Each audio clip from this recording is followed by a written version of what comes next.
My long-standing favorite token phrase in a workshop is the most embarrassing lesson to learn is the one you already knew the fucking answer to. Well, I just fell victim to this shit again. So,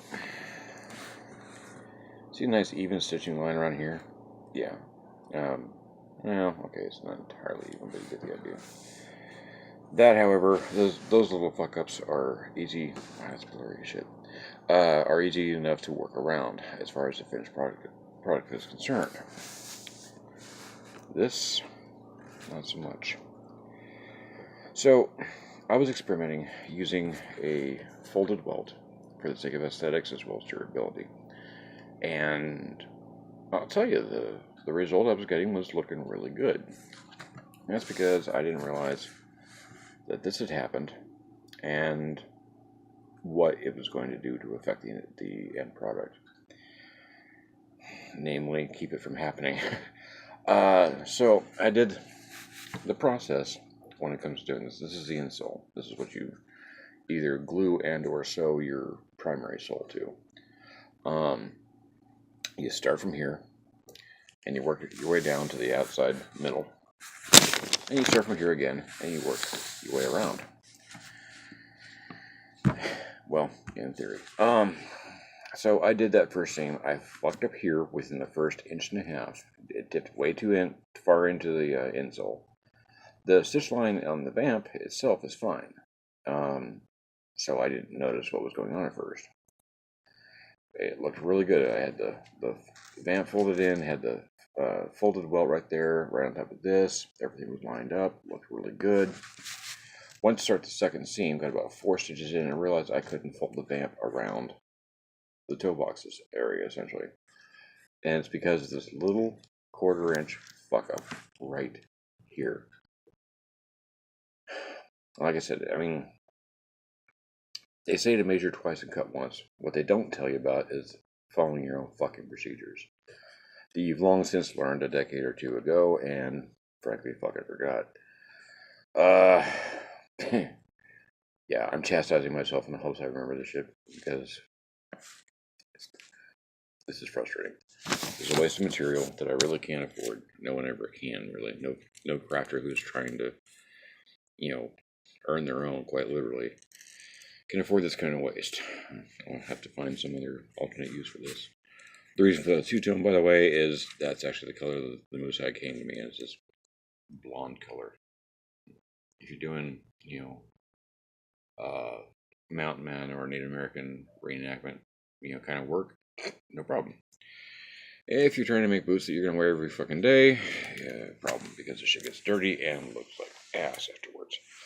But I guess this is mostly a warning to the wise. Pay attention to your procedure, measure twice, cut once. You'll probably still end up inventing a whole new brand of profanity in the process, but whatever. I've had to back up and restart on these boots. Fuck, I don't know. 4 times now, I think. And the problem is, simply like any other muscle, a lack of use creates atrophy. I haven't made boots actively in at least 6 years, if not considerably longer than that. I made my first pair of Buffalo side lasers 13 years ago. So yeah, it's been a minute. And those are presently around here in their second life as, well, gaiters, because the fucking stitching around the insoles finally gave out after resoling them, I don't know, 5 times. But I mean, this goes for any craft, whether you're doing chainmail, leatherwork, painting, sculpting, whatever. Measure twice, cut once, that's grand, but remember the fucking procedures. Remember to pay attention to what you're doing. Oh, this is the other half of the problem. So I have 2 main awls that I use for stitching leather. Nice straight blade awl, Murphy's of Boston from 1930s. And there it goes on the floor. Cool. This blade was also from the same set of alls I got on eBay, but it was never attached to the handle, so I put it in my own handle. Looks neat, doesn't it? I love this one.